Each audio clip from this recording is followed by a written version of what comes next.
Hey, my name is Mike, and this is a 2019 Chrysler 300S. I'm going to give you my review of this car in the form of 10 things you need to know and 3 gripes at the end, starting right now.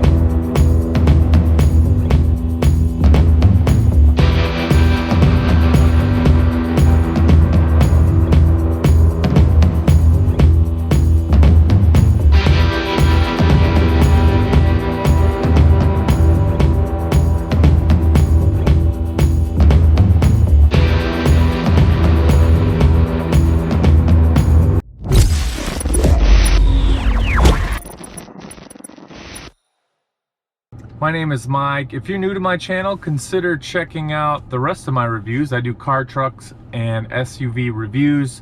New videos every Monday. Check out my channel for something you might be interested in buying, driving, or already own. Let's get to the list.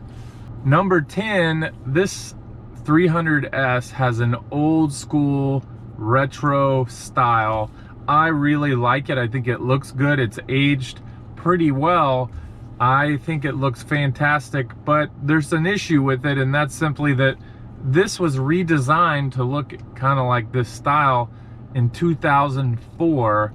That was 15 years ago. So since then, they've been using the same relative platform with minor updates and refreshes. They also updated it again in 2011, 14, but these were mild refreshes. So in 15 years, while they've updated some things, this is basically the same car. That's way too long to be competitive, which is a big part of the issue with this 300S. It just hasn't been shown the love by FCA. I still like the exterior. What do you think? So number 9, for all intents and purposes, this is a Dodge Charger. It's the exact same car. They have the same wheelbase, same platform. They even have the same starting price.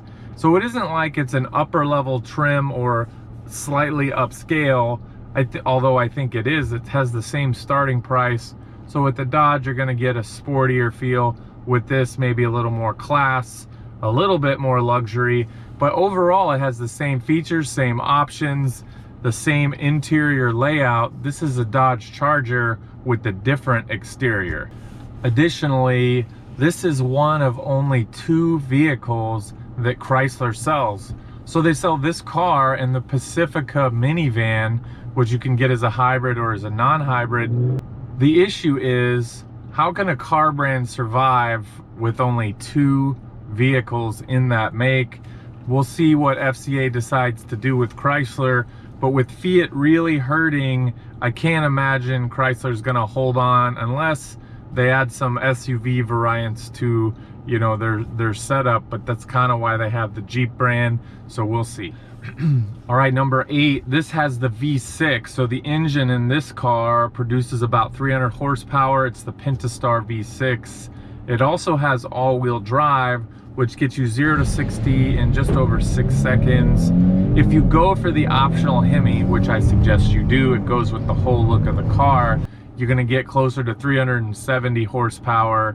You're getting the Hemi that goes in the Challenger and the Charger, although it's a more domesticated version, but you get that awesome note, and your 0 to 60 is just over 5 seconds, so about 5.3 seconds.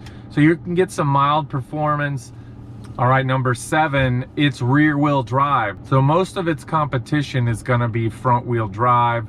Buick, the Malibu, the Impala, those vehicles are front wheel drive. They're gonna be a similar buyer who's looking for, you know, a domestic sedan with a big trunk and a full back seat. And yet this is rear wheel drive. So I think that's one thing that sets it apart while still having a luxury feel, if not being, you know, a full-on luxury vehicle. It definitely feels like it's leaning in that direction. Number 6, the infotainment system. So I've talked quite a bit about Chrysler's Uconnect system in some of my other reviews. You can check those out. But the bottom line is their system is really sharp. It's very responsive. It's easy to navigate. You've got clear buttons identifying where to go, how to click through. Apple CarPlay, Android Auto are included. You've got USB ports. So the infotainment system is modern, updated, and definitely competitive with the other products out there on the market. And the backup camera goes right along with the rest. Hey, before I continue with the list, would you click that like button? It helps my channel, helps this video, and I really appreciate it. Thanks. All right, number 5, how does this vehicle drive? So to be honest with you, it drives like a big, heavy sedan.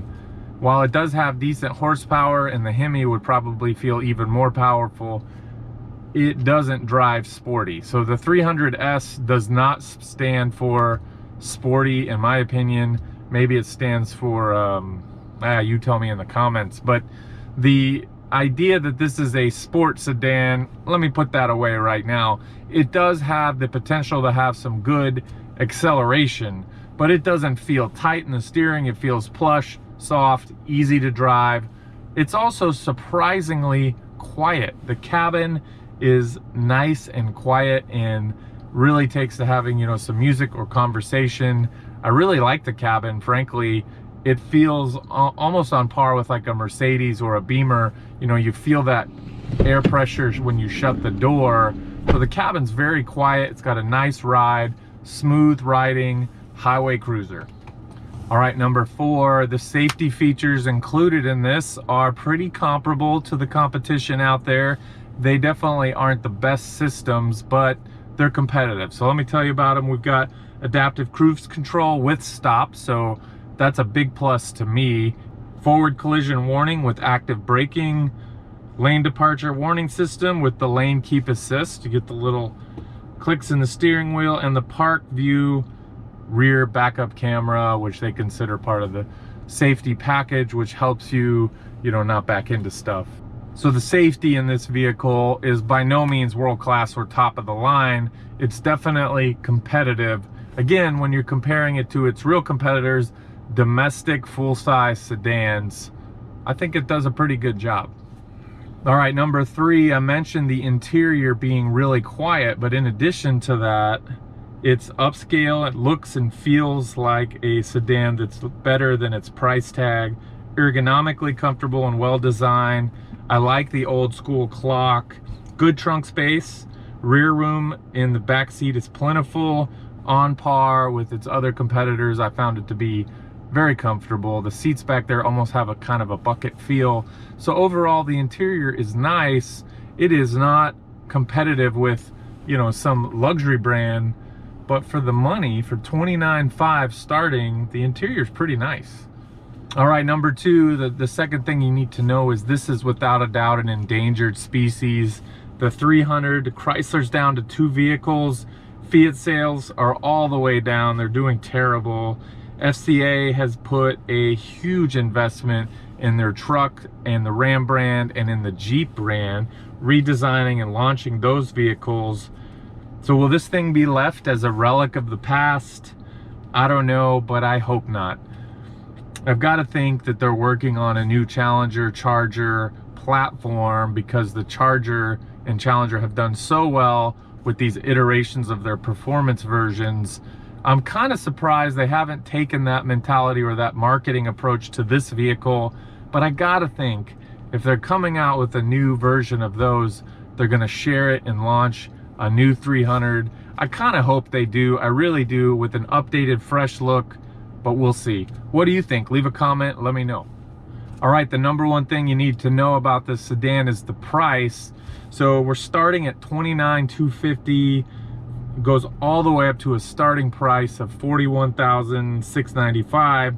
Now this one, if you add the 300S variant, which gets you the not sporty S version, before options and dealer discounts, with the V6 and all-wheel drive, you're looking at $40,640. So not cheap, but at $35,000, I don't know. I feel like it's probably you could do worse. So the overall review of this vehicle, I don't give it high scores for being, you know, some luxury vehicle. It definitely needs an update. I really hope Chrysler does it soon before this vehicle just goes out of business along with the whole Chrysler brand, but I guess time will tell. Bonus weird fact, so in Australia they sold the 300C at one point as a wagon. You could get it as an SRT8 with the Hemi V8 in a wagon form. Remember the old Dodge wagon that they sold for a while? Similar platform. I think it was called the Magnum. Leave it in the comments if I got that wrong. I can't remember, but they actually had a Chrysler 300 version of that. I'm not saying that that would do well in the US, but it would certainly be interesting. Wagons are definitely not viewed positively in the US. All right, as usual, I'm going to give you my 3 gripes. So the first one, there's no trunk opening button. I'm going to start listing this as a regular gripe. I find it to be irritating when I walk up to a new vehicle and I want to put something in the trunk. I can't find it, and then I got to find the key, figure out how to open it. While that's not the hardest thing, I like a button back there or some kind of lift mechanism that allows you to open the trunk from the back without using the key. The second, the paint color. So this color I think is called Destroyer Gray. It looks pretty cool on a lot of vehicles. I'm not the biggest fan of how it looks on this vehicle, but my issue with it is not that, it's that it leaves scuff marks, swirl marks. Anything on this paint is going to mark up quicker and longer. I think that when this car is 5 years old, it's gonna look terrible. So I'm not a big fan of that paint color. Maybe I'm wrong, but I really just don't think it has the durability and kind of longer lasting. Some of its other, you know, some other paint jobs with metallic base in them. And then the last gripe, which is probably the biggest gripe, the visibility, particularly out the back window, is pretty poor. Kind of reminds me of the Camaro, only you're sitting up a little high. So you got these narrow or tapered windows, just makes it a little bit more difficult to see, in particular out of the back window. I was having a tough time gauging how far back it is. Now maybe once you know, if you own this car, you'd get used to it and that's not a big deal. Small gripes. Hey, that's it for me. Thank you so much for watching. Consider checking out some of my other videos if you're new to my channel, and have a great day. We'll see you next time.